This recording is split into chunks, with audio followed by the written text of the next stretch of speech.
And in that split, I don't even know if it's the second moment, all of the anger, sadness, hurt, everything was released. There's no more weight on it because you're like, oh crap, I was just dreaming.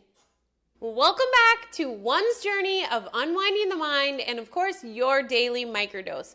Now, tune in to the latest episode of One's journey. Today, I want to talk about images in the mind. And I don't really know exactly how to describe this in a topic, but other than the fact that it popped in my mind, I'm like, hey, we're going to talk about this.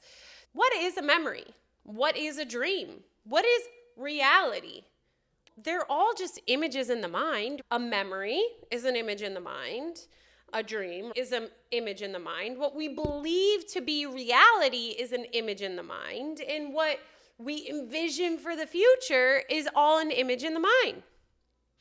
If they're all equally an image in the mind, and they are all a part of the illusion, they're all equal in their mattering and in their impact, their level of request for forgiveness. So a lot of times I think we look at our dreams as opportunities to understand what is going on in the subconscious. And I'm not saying that it's not there, but what I'm saying is it's the same as your waking time. It's the same as your memories. It's the same as the future. If we're really working on practicing forgiveness at the level of the mind, which I will remind you again is not, hey, Susie, you hurt me, but I forgive you. It's, Susie never hurt me. It never happened. I'm dreaming. This is an illusion. This didn't really happen. What really happened was the initial separation, and that's actually why I'm upset, which also didn't actually happen. And I'm in the house of God in heaven right now. I know. Boom. There's a whole video on it.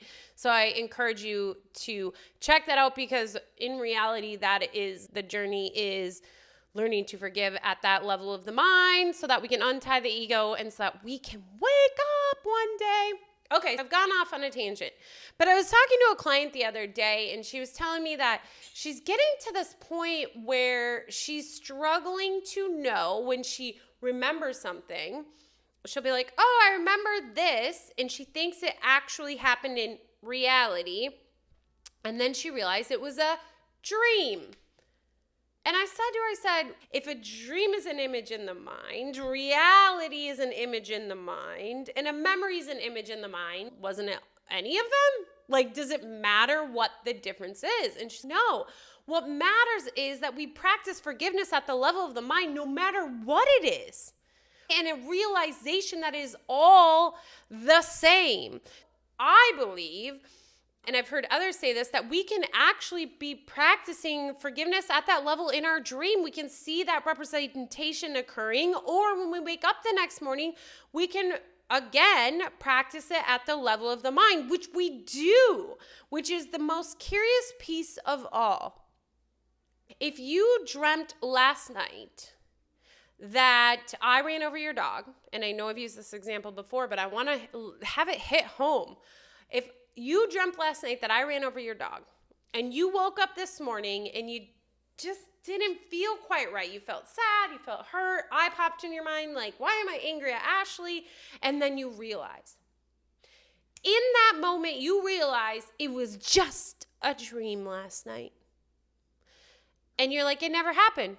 And in that split, I don't even know if it's the second moment, all of the anger, sadness, hurt, everything was released. There's no more weight on it because you're like, oh crap, I was just dreaming.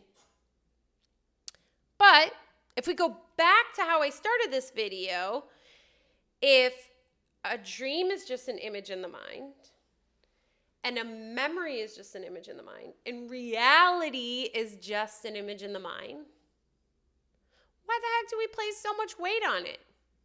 Because the fact of the matter is, it's all the same. It's all a part of the illusion. But the ego belief system doesn't want us to wake up from the illusion because the ego would cease to exist. We can't have this illusion all be streamlined and be very apparent that it's all equal the same. Of course, we have different variations of states that we believe we are experiencing. well in this illusion. But in fact, they're all the same.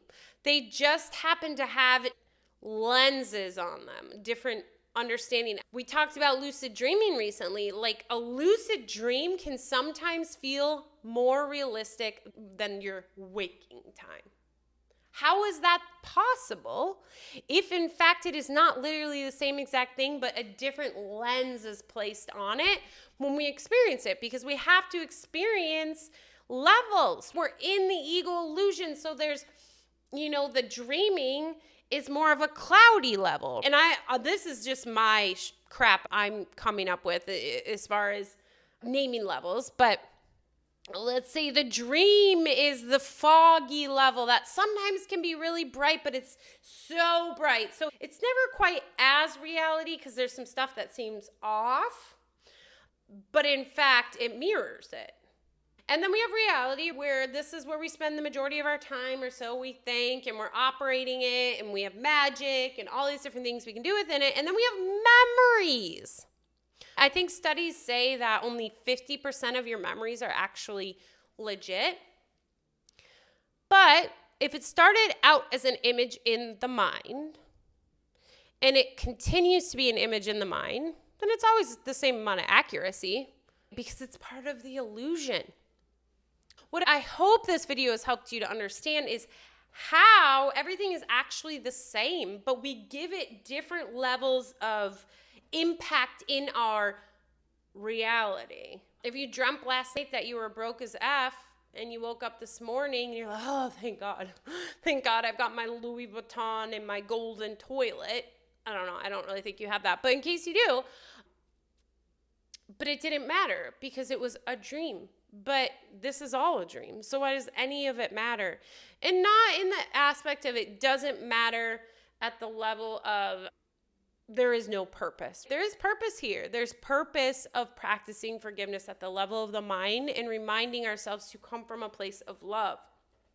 That is today's topic. It was a little all over the place, but really I wanted to just shine some light into the reality of how, though we believe there's levels in understanding and experiencing dreaming versus memories versus reality versus future projections, they're all the same. So if we're going to treat one a certain way, why not all the ways? I'm a firm believer how you do one thing is how you do all things. And if you believe that too, then here's some food for thought. Let me know your thoughts. How did this help you out? Did this give you a better understanding, a better vision into how to approach this falsehood of this illusion, this fakeness that we're all experiencing? I love you tons. As always, until next time, remember you are worth it. Bye-bye.